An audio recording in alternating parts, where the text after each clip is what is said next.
నమస్కారం ఘంటారావానికి స్వాగతం. ముందుగా ప్రధానాంశాలు. మూజువాణి ఓటుతో ద్రవ్య వినిమయ బిల్లుకు ఆమోదం. డివిజన్కు వైకాపా పట్టు. నిబంధనలు అనుమతించవన్న యనమల.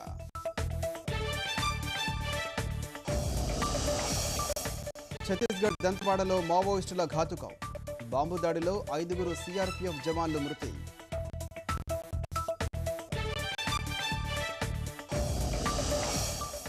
ఉత్తరాఖండ్లో రోజుకో మలుపులు తిరుగుతున్న రాజకీయం. రేపటి బల పరీక్షపై స్టే విధించిన హైకోర్టు ధర్మాసనం.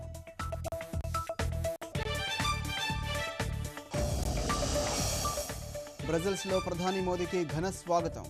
ఉగ్రదాడిలో మృతి చెందిన వారికి నివాళి.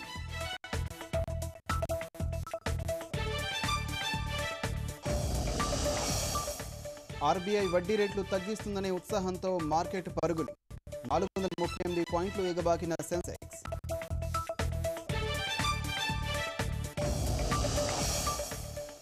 మరి కాసేపట్లో 2020 ప్రపంచ కప్ సెమీఫైనల్. అమీతుమీ తేల్చుకోనున్న న్యూజిలాండ్, ఇంగ్లాండ్.